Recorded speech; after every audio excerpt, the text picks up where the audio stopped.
बहावलपुर की सबसे बड़ी यूनिवर्सिटी में सबसे बड़ा सेक्स स्कैंडल, इसमें मुलव्वस बड़ी शख्सियत गिरफ्तार।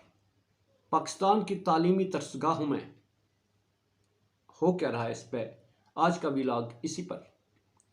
औज़ुबिल्लाहि मिनश्शैतानिर्रजीम, बिस्मिल्लाहिर्रहमानिर्रहीम, अस्सलामु अलैकुम वरहमतुल्लाहि वबरकातुहू। ब्रेकिंग ऑलवेज के साथ नाज़रीन कराम, मैं हूं फैसल सैयद। उम्मीद करता हूँ आप जहां भी होंगे रब तआला की पनाह में आफियत से होंगे। तालीमी दरसगाहें किस मकसद के लिए कायम की गई हैं? इनमें हम अपने बच्चों को, माओ बहनों बेटियों को किस लिए भेजते हैं और वहाँ होता क्या है उनके साथ, उन्हें किन मकासद के लिए इस्तेमाल किया जाता है, इस पर बात करते हैं। नाज़रीन, चूँकि मेरा चैनल नया है, इसकी प्रमोशन के लिए आपके ताउन की ज़रूरत है।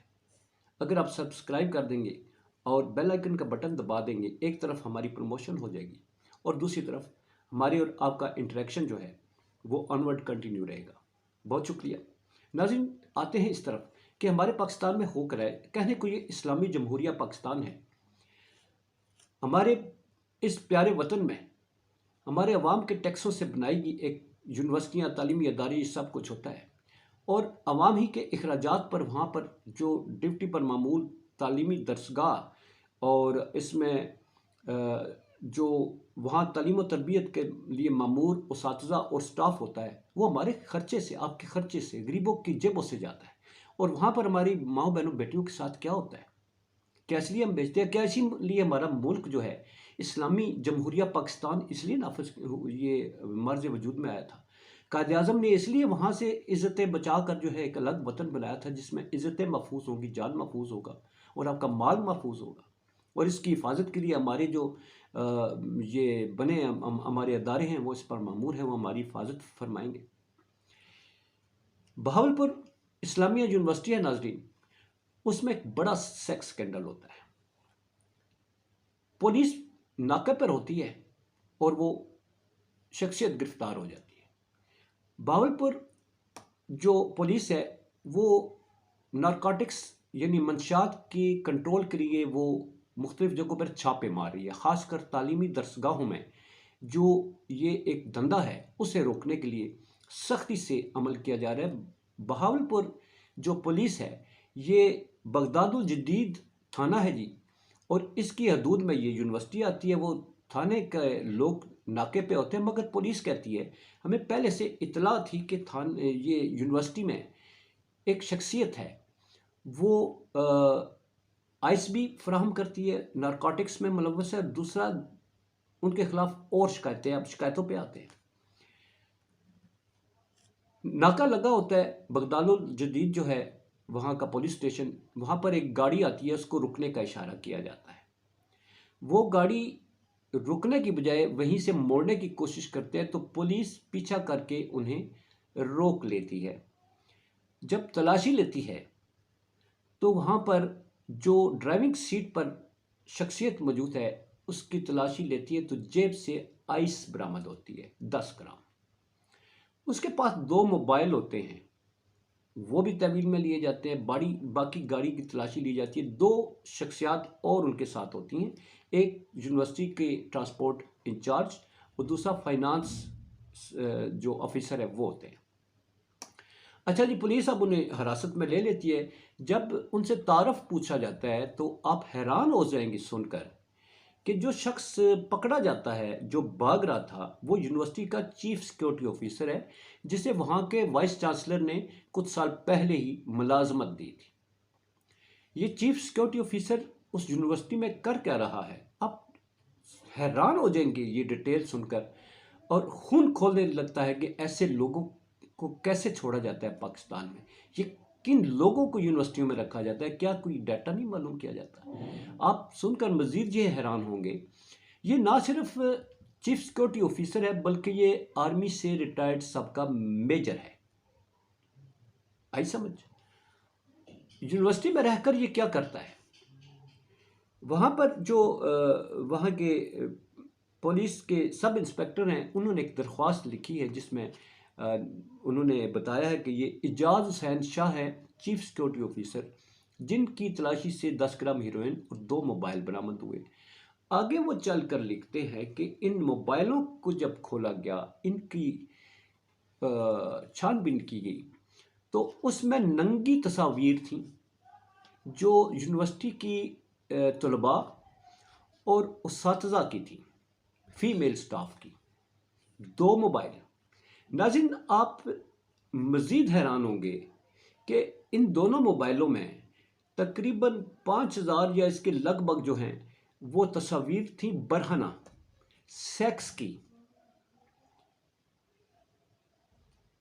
ये हमारे पाकिस्तान में हो रहा है। और ये उन लड़कियों को किस तरह ब्लैकमेल करता रहा है, उनसे वीडियो मांगता था, उनकी नंगी तस्वीर मांग कर उन्हें कहता था कि हम आपको पास करवा देंगे, फर्स्ट आ जाएंगी, आपकी नौकरी के भी बंदोबस्त हो जाएंगे। लड़कियां, उनको कहा जाता था कि आप मेरे साथ रात गुजारें। नंगी वीडियोस बनाई जाती थी, उनकी तस्वीर ली जाती थी और फिर उनको कैमरे में महफूज कर लिया जाता था। तो फिर उनको ब्लैकमेल करने के लिए दोबारा वो कहा जाता था कि आओ, फिर उन्हें किसी न किसी शख्सियत के सामने भी पेश किया जाता था। यहाँ तक सुनने में आ रहा है आला शख्सियत को इसी ब्लैकमेलिंग की वजह से उन्हें पेश किया जाता था और यूं वादे के मुताबिक उनको आला जो है वो ग्रेड भी दिलवा दिया जाता था।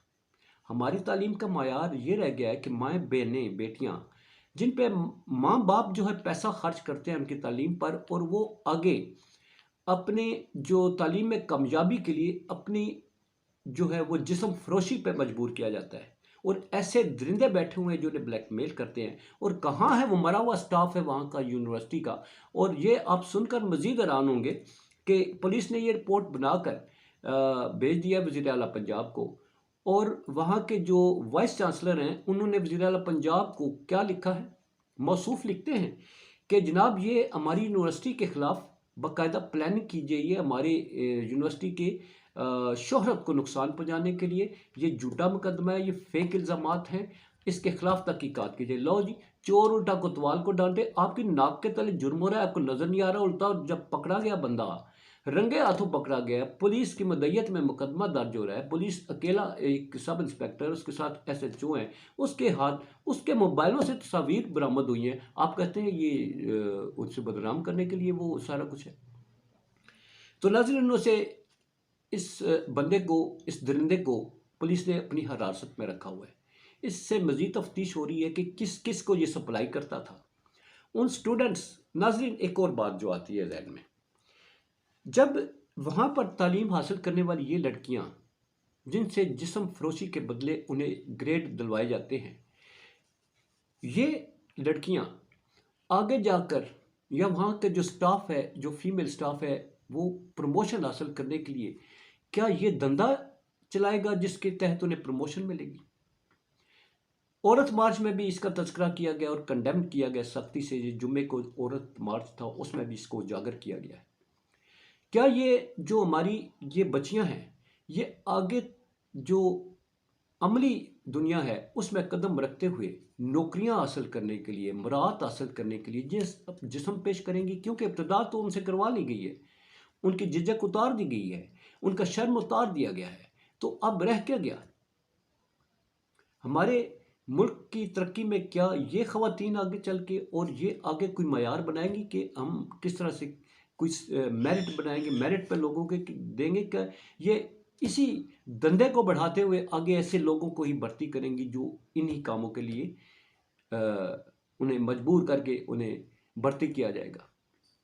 तो ये नाजरीन हमारे पाकिस्तान का अलमिया है जिसमें ये इस्लाम के नाम पर कायम किया गया था।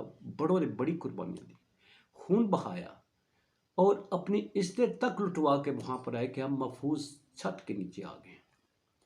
यहाँ पर वो हो रहा है जो किसी सेकुलर स्टेट में भी नहीं होता। हम बड़ी भारत के बारे में बातें करते हैं, वो तो सेकुलर स्टेट है, मान लिया।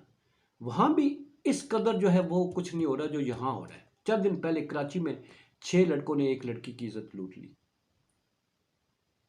इस्लामी स्टेट है, जमहूरी स्टेट है, यहाँ पर सिर्फ सियासत खेली जाती है, सियासी शख्सियत को दबाने के लिए सारी लॉ इन्फोर्समेंट एजेंसी उसके पीछे लगाई हैं। लोगों को इन दरिद्रों के रहमो करम पर छोड़ा गया, शर्म के मारे कोई रिपोर्ट भी नहीं करता। ये भी किसी ने कह दिया, किसी की इज्जत लुटने के बाद किसी ने कह दिया कि ये धंधा है, बाकियों की इज्जत बचा लो खुदा। कानून के मुहावजों ने बचा लो, तो कानून के मुहावजों ने तो अपना काम कर दिया। मगर नाजरीन, हमारे मुल्क में जो अदालती निज़ाम है, कहीं ये अदालत से बाइज्जत तब बरी हो जाए, क्योंकि ये शख्स अकेला नहीं है, इसके पीछे एक पूरी चेन होगी जो इसको सपोर्ट करेगी, और हो सकता है पकड़ने वालों की छुट्टी हो जाए। निज़ाम ऐसा है ना जी, निज़ाम तो ऐसा ही है। तो अफसोस की बात है कि पाकिस्तान, इस्लामी जमहूरिया पाकिस्तान में ये हो रहा है। नाजरीन, आगे आगे देखिए होता है क्या, किस किस बात का रोना रोएंगे। पाकिस्तान जिंदाबाद, पाक अफवाज पाइंदाबाद।